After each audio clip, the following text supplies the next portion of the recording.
Hey, I'm Cailen Ascher, and I help entrepreneurs create a purposeful business that they absolutely friggin' love. So I am here today with a topic that I've been hearing a lot about from my community, and it's how do you maintain work-life balance as an entrepreneur. I know you feel it in your life, how everything just starts to blend and blur after a while. Your professional and your personal lives become completely intertwined, and it leaves you just feeling frazzled and stressed out because you feel like you're never showing up fully. You're never present no matter where you are, whether you're sitting down writing a blog post, you're thinking about your grocery list or your kids, or you're with your children and you're checking your emails on your phone. It's just, there never seems to be this separation that we need, but at the same time, we're building these businesses so that we can create a lifestyle that we love. And if I had to ask most entrepreneurs out there how their lives are outside of their business, they might say, what life? There is no life outside of my business. And this is something that I've really taken to heart and come to find my harmony with over the past year or so as I've become a new mom.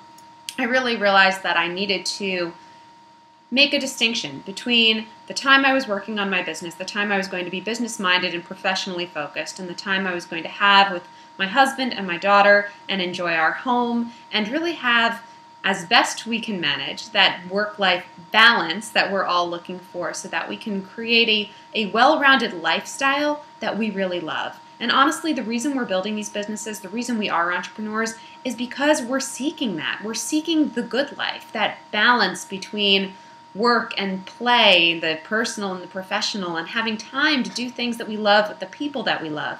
So don't put that off for someday when you've made it, whatever that means, because every step along the way, we're always pushing ourselves to the next. So even when we get there, wherever there may be, I guarantee you're going to have new goals, bigger goals that you're going to keep pushing through. So I say make time now. Make time for the good life now, whatever that means for you. If it's the occasional yoga class, lunch date with your girlfriends, happy hour with your husband, or just taking a half hour to go take a nap, whatever it is that you need, start making time for it now. I have 4 tips that I personally use that I think are great strategies for helping to start finding that balance. And this is actually the first tip we'll go into, about finding that balance between your work and your life. So the first tip I have for you, and I know I've said the word balance like 18 times already, but stop aiming for balance. When we aim for balance, there's this sense that it's static and rigid and regimented, and there's these categories over here for work stuff, and there's these categories for life. You know that everything is more fluid than that. So instead of seeking balance, that rigid staticness, I say aim for a fluid harmony. There are going to be days where you're more business focused. You're going to have to be. You're going to have a big project that's coming up. You're going to have client calls that you need to make, emails that you need to send. You're going to need to focus on your business. And then there's days where there's an unexpected doctor's appointment, or you realize that you have no food in the house and you need to grocery shop, or there is a pile of laundry and you desperately need to do some of that. Or maybe something fun comes up, like a girlfriend calls you haven't seen in a while and says, hey, let's go get coffee, and you want to make time for that.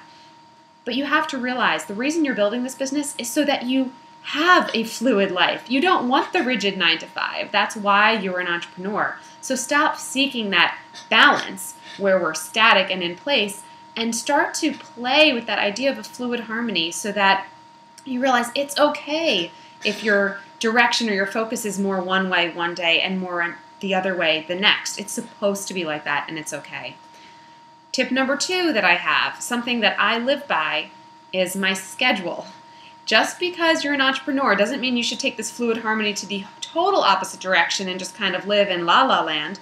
You need to realize the days and the times of the week that are best for you. Really look at your calendar and get clear on what chunks of time you have available. It might not be every day. It might not be huge spans of hours every day. But if you have a couple hours on Monday and a few more on Wednesday and sometime Thursday and Friday that you know you consistently have, Carve out those times, dedicate them to your work, and get really clear on what you're going to accomplish in that time. Are you going to be working on content creation like a blog post? Do you have a product that you're working on that you really need to start fleshing out? Do you need to set up some mastermind calls and get on the phone with your business friends and start hashing out some ideas? Do you need to do research and start polling your community about what things you need to be making for them? Figure out what you need to be doing and really specifically put those items into your calendar so you know exactly what you're going to be working on when you arrive at that hour, 2 hour, 3 hour chunk of time that you can work on your business. Tip number 3, and this was a tough one for me because I think I can do everything myself, is to accept help.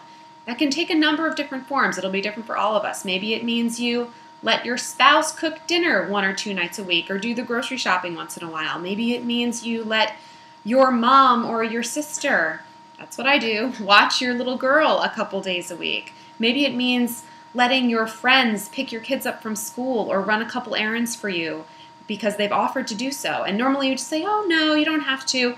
But if you need the help, accept it. And if they're offering, hopefully it's coming from a very genuine place and they genuinely want to help you and they'll feel good for doing it for you. So that's another thing you can add to your schedule. If people are giving you regular help, consistent help, like you know your mom or your friend or your whoever is offered to be there for you is going to be showing up on a certain day every week, put that on your schedule. You'll probably get more time to work on your business that day.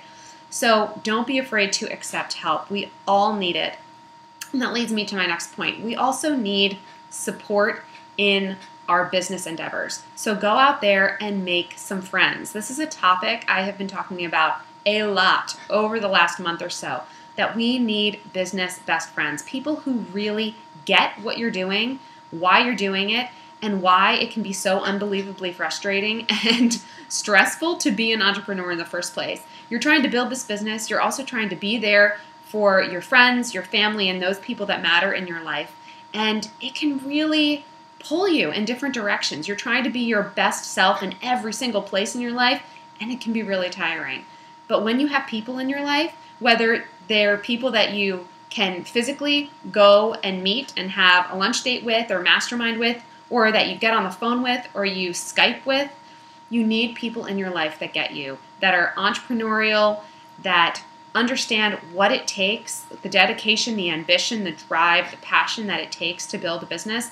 You need people like that in your life, because I hear it again and again that entrepreneurs feel lonely, isolated, like nobody gets them, no one understands what they're trying to do. And when you're living with that kind of burden and that kind of energy, you're not going to be your best self. You're not going to be the most productive self, and you're not going to have that zest for your business and for your life that you deserve to have. That's why you're building this business in the first place, so that you can live the good life now.